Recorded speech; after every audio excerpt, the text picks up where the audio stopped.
En Orient, ça c'est le père Moussali qui en parle aussi dans ce numéro de Fidélitaire, numéro 143 de Fidélitaire, qui est très intéressant. En Orient, dans un premier temps, l'islam s'est présenté comme une force libératrice contre le joug de Byzance, qui est un peu lourd. Et les chrétiens qui étaient habitués à voir des sectes, des hérésies, déjà qui foisonnaient, ont vu ces musulmans, tout compte fait, ils parlaient de Jésus aussi, le prophète, ils les ont vus un peu comme des hérétiques chrétiens. Et parfois les Libanais disent, l'islam, les musulmans, c'est le résumé de toutes les hérésies. C'est vrai, on trouve un peu toutes les hérésies dans l'islam. Ils ne sont pas trop inquiétés au début, surtout que les musulmans au début, ils ont vaincu les troupes byzantines, puis ils ne sont pas trop imposés, ils ont laissé en place tout le système, toute l'administration locale. Au bout de quelques temps, à partir de 691, ils ont changé d'avis. Ils ont agi avec beaucoup d'intelligence, ils se sont adaptés, ils ont étudié le système, et au bout de quelques décennies, ils ont imposé l'islam. Alors ça a été l'obligation à tous les fonctionnaires de choisir l'islam. Si vous voulez rester chrétien, perdez leur poste.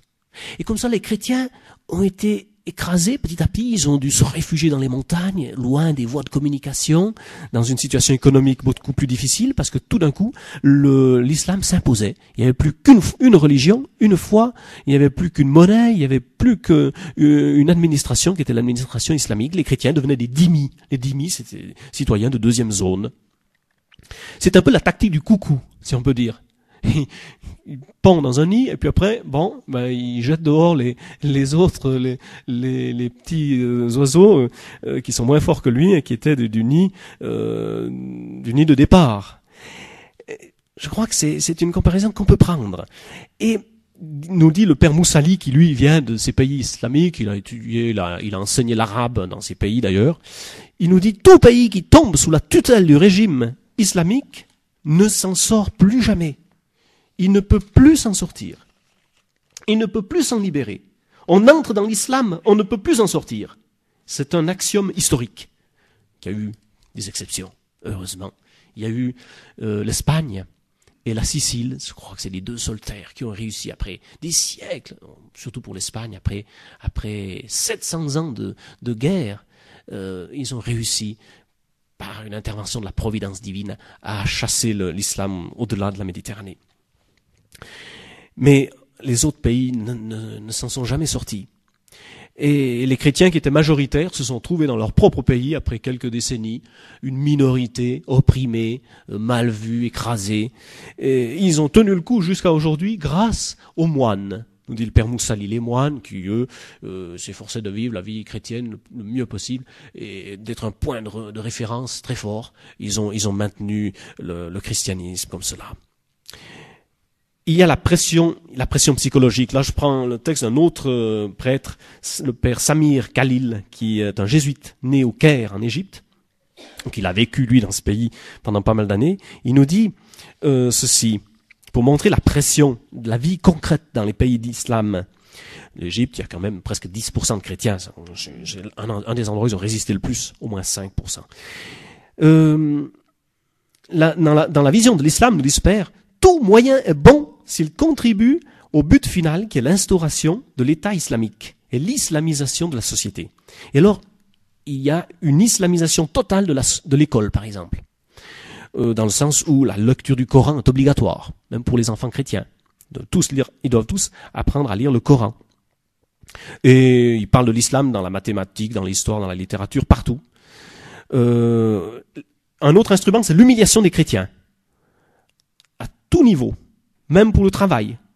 C'est beaucoup plus difficile pour un chrétien de trouver un travail, surtout dans l'administration. Impossible dans l'administration, la haute administration, sauf exception rarissime. Et ils sont tout de suite reconnus comme chrétiens, d'après la carte d'identité, d'après le nom qu'ils ont. Dans les journaux, on parle de l'islam et on attaque violemment les chrétiens. Interdit de répondre. À la télévision, la présence de l'islam est très forte. Dans les débats télévisés, très souvent, ils lancent des accuses contre le christianisme et il n'y a jamais personne qui peut contredire. Dans la rue, on entend les radios. Les musulmans pieux, par un désir d'apostolat, mettent la radio au maximum avec le Coran. Il y a des radios d'État, payées par l'État, qui diffusent le Coran 24 heures sur 24.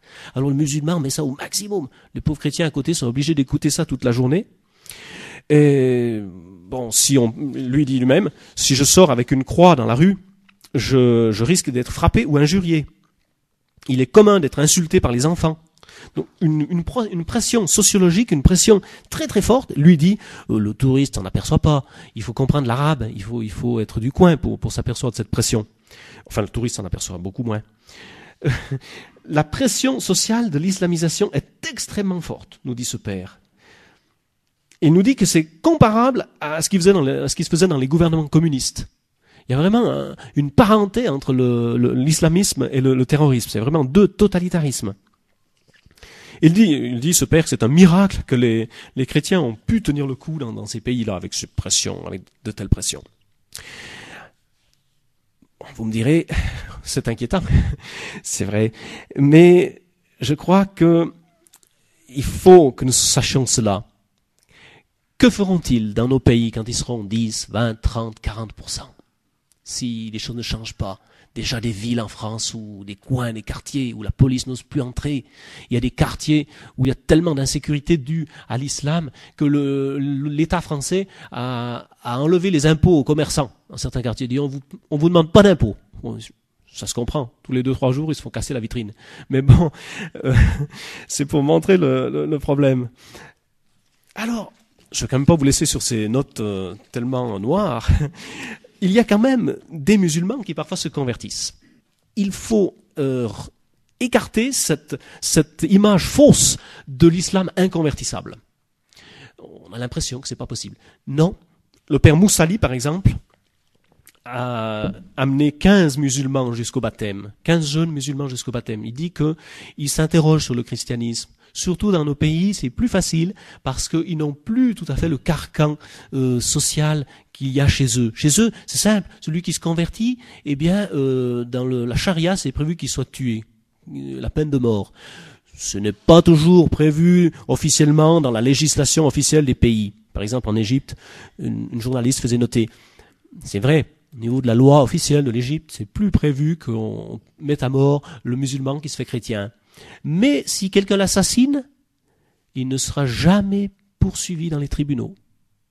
Comme par hasard. Théoriquement, il pourrait être poursuivi. En pratique, non. Donc, on comprend que j'ai plus de peine à se convertir.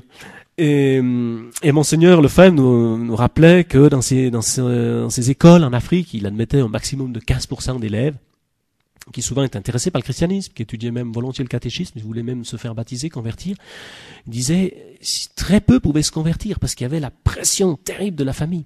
Celui qui voulait se convertir devait un peu partir, quitter le village, aller plus loin. C'est vraiment un gros problème. Ils sont dans nos pays, on pourrait dire c'est un châtiment. Ah, je crois qu'on peut le dire. C'est un châtiment pour nos pays qui ont apostasié publiquement, qui ont rejeté tout ce patrimoine de chrétienté qu'on avait. Le bon Dieu dit, tiens, je vous envoie ces invasions.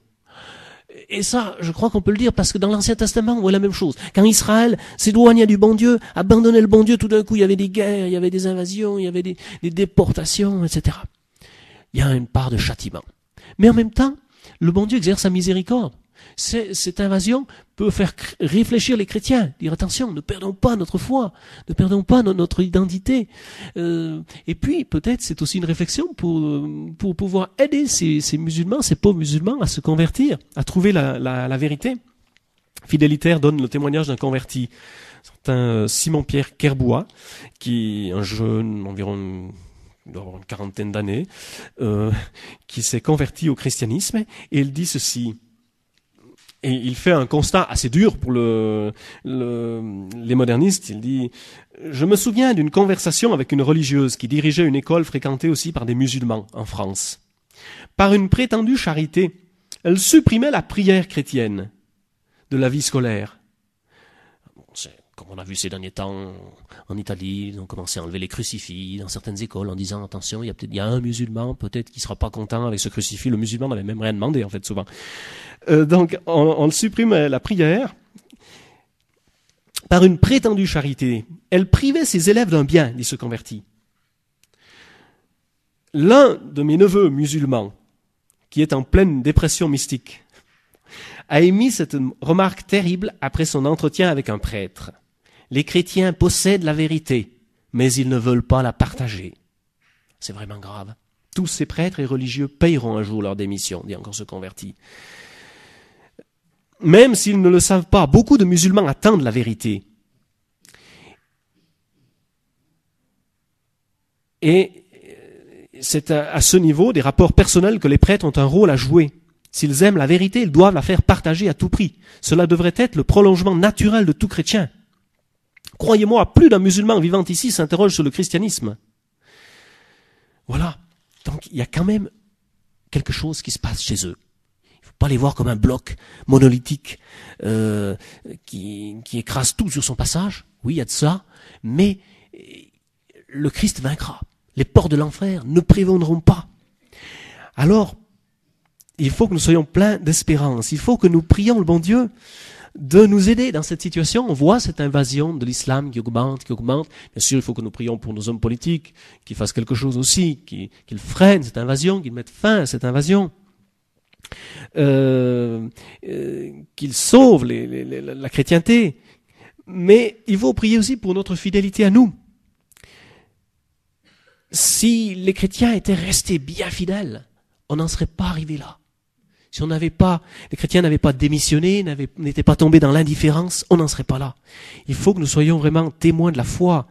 Que nous n'ayons pas peur de parler aussi avec ces musulmans qui viennent. Certains sont un peu en crise, ou alors ils sont dans l'ignorance totale, ils ne connaissent même pas trop leur religion, bien souvent. Ils sont peut-être disponibles à entendre un peu de paroles, de bonnes paroles sur l'évangile, parlant de Jésus. On peut leur donner une médaille miraculeuse, dans certains cas, pourquoi pas. Les inviter à lire l'évangile.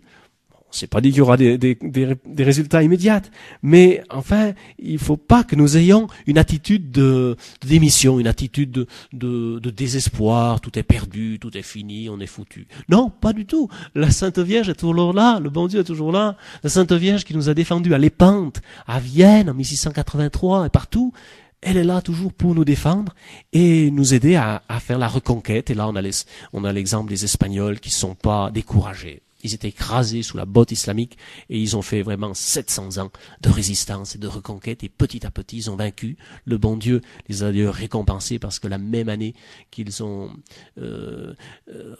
chassé les dernières poches de résistance islamique, le bon Dieu leur a ouvert les immensités de l'Amérique du Sud. C'est arrivé au bon moment, sinon les musulmans pouvaient débarquer au Brésil et diffuser l'islam là-bas.